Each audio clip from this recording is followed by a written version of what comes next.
First of all, who you got coming into town tomorrow?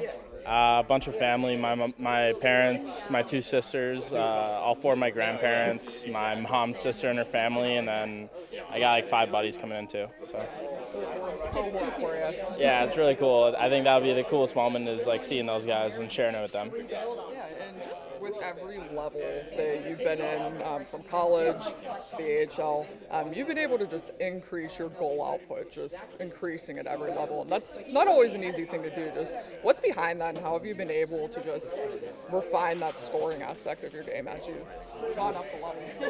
Well, I think I've gotten a lot more reps on my shot and also just in game situations of knowing where to go. And then you also play with better line mates and better teammates every level you go up to. So it helps with guys that can make really good plays. And I think that's a big part of it as well. Can you differentiate, or is there a differentiation between, say, playing a third-line role here versus the top-line role down in Wilkes? Do you approach the game or any situations a little differently? No, I don't think you approach it too much differently. I think you just want to go out there and try to win every shift. I just think you maybe don't play as much on the third line, but you just try to go out there and win every shift and help the team really as much as you can. You have some familiarity with Ville. Does that kind of help? You guys are taking line rushes together, assuming you might play together. Just does that help to have a little bit of familiarity?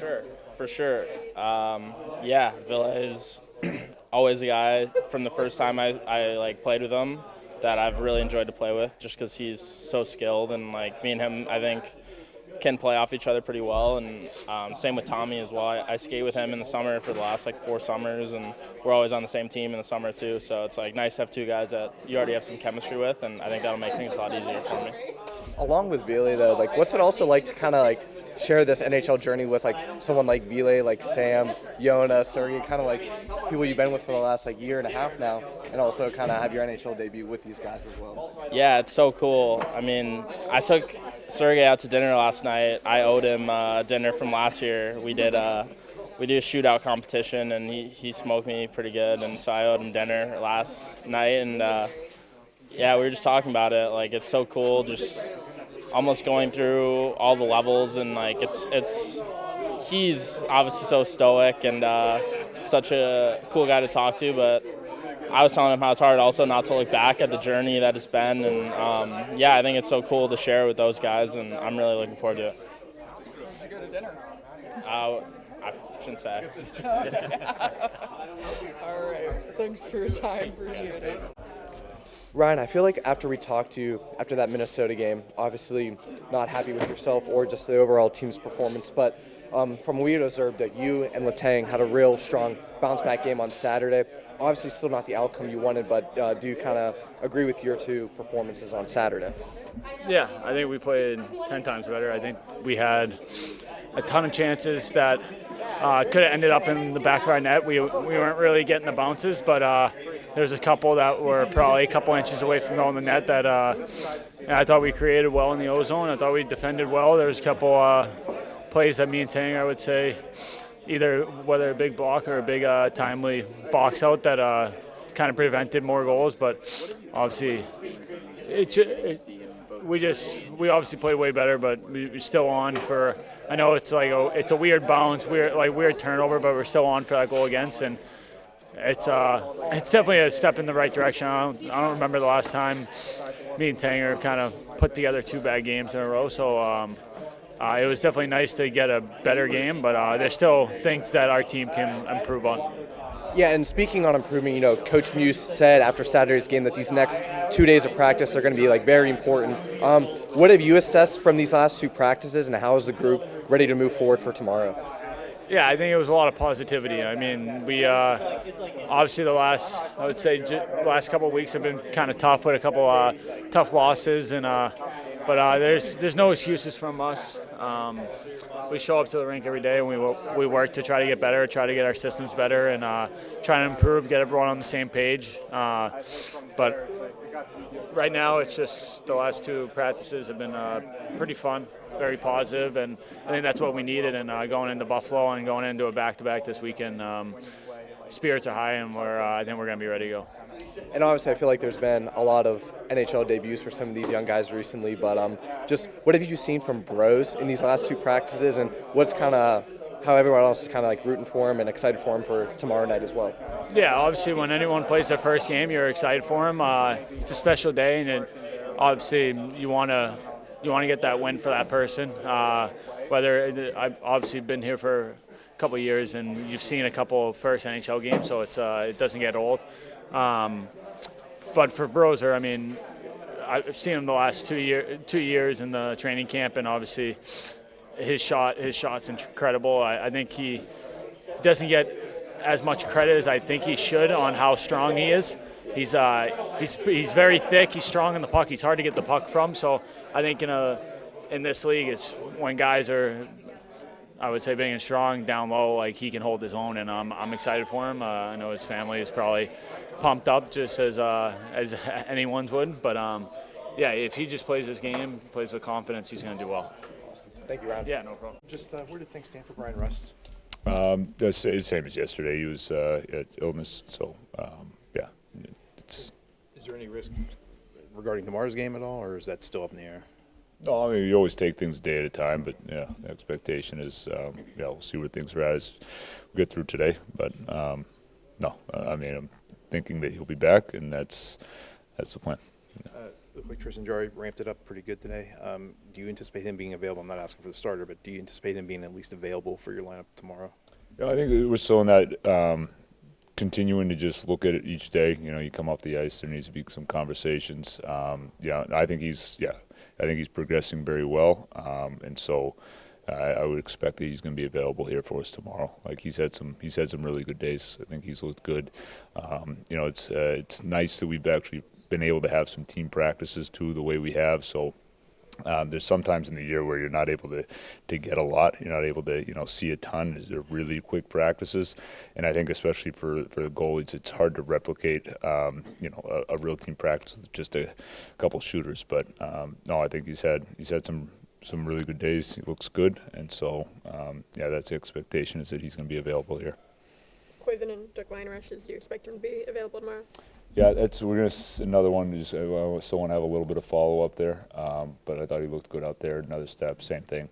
It was the benefit of having a couple of good days of practice like this. For guys that are coming back to be able to get a little bit more than maybe they would at other points in the year. You made a Village season so far. I mean, obviously went to Wilkes for a little bit there, on the IR for a little bit there. When he's been on the ice, what have you liked? What would you like to see him maybe spruce up? Yeah. I think I think since coming back, if you look at the areas he's getting to offensively, there have been a lot of chances. So now I think it's like, all right, well, how do we take that next step? How can he take that next step and turn some of those scoring chances into whether it's goals or plays that are leading to goals, and helping to create their offense there 5-on-5. So I think it's continuing to just work with him in those areas of the ice. One, putting himself in a position offensively to be able to either be a part of creating chances there or getting chances there offensively. But obviously with taking that next step as well. But I think that has definitely improved even from early on till recently before he got hurt. Each game we're looking at it, and he's finding those areas a lot more, and that's the biggest part. It's finding that, making sure, because he's putting himself in some areas that it is hard to get to, and so that's what we want to look at, what we want to see. And then I think defensively too. I think he's a guy who he has been working at it. Working at the defensive side, working on some of those details that I think it just sometimes takes time in the league. But he has shown a willingness to work on them, and he's shown that the things that we talk about, he goes out there and works to apply. Okay. Yeah, Dan, if and when Tristan Broz plays, he'll be your 9th rookie in the lineup this season. Is there a thing where you maybe make the game simpler for a rookie making his first or second start, or you just throw a kid like Tristan into the deep end and let him go?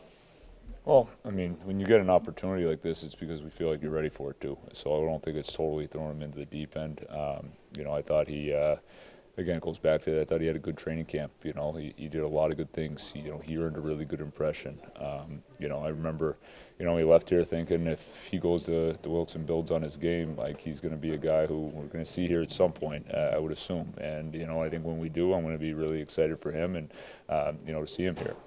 And so I think it's when you're playing, going into your first game, I think the biggest thing is you got to go play. You know, you don't need to overthink things. You don't need to be, you know, you can't be fearful of anything, of making a mistake. Like everybody on the ice, you know, is going to make a mistake. That's just a reality of our game. And so you just got to focus in on those things that got you here. You got to focus in on the things that have led to success in Wilkes, and just go out there and apply those. And so I'm excited for him. He'll be in tomorrow night. So yeah, it'll be a great opportunity there for him, and it's well earned. What have you seen from Sergei in his time with the Penguins, and what will be the plan for him moving forward with Arturs and Tristan both healthy? Yeah, I mean, I'm not going to go into full plan right now or any of that. Like, I think it's, you know, we just got off the ice from practice, and we're continuing to have conversations. And but what have I seen from him? I think he's extremely prepared. He's extreme competitor. I love his day-to-day, like and even going back there to seeing him, being around him, you know, when he came in for training camp, and just so the way he competes every day in practice, you know, the preparation that he has just all the time. You know, I think for a younger player, it's really impressive to see. And so I think he's been very consistent in showing those traits, and you know, between the off-ice preparation, the on-ice competitiveness, and then obviously he's somebody too who's got a lot of technical skill, and so yeah, he's been pretty consistent in showing those things, those qualities. You guys play a lot of games in the next month, and you're beginning to see the locker room just populated with more and more young talent, youth guys. Just does that help when you play a lot of games in a short stretch like that, to just have fresh energy, fresh legs in those youth guys? Yeah, I think it does. I mean, there's a mix here though, so I think it's both. You know, I think that you get some. We need the young guys driving the energy, but you know what? We need the veterans driving the energy, and I think it's a little bit of both. That's what I've been seeing. You know, and I think it's.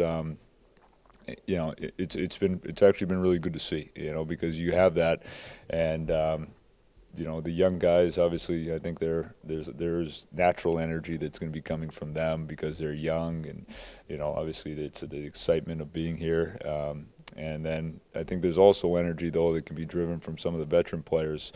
The flip side, to go to the younger guys and them seeing like, these guys have been doing it for 20-something years, and they're staying out just as long as we are, and they're having just as much, you know, there's just as much competitiveness in practice as there is with us, young. So it's a little bit. I think it kind of can come from both sides, and you know, that's for me. I guess you come in here, it's like you come in with eyes wide open. You don't necessarily have a, you know, expectation of what that'll all look like, but that's what I've seen, you know, from the kind of two ends of it, and then it's everybody in between also making sure that they're pushing that energy and they're pushing the day-to-day, you know, and so you need everybody pulling on that. Thanks, Coach. Thank you. Thank you.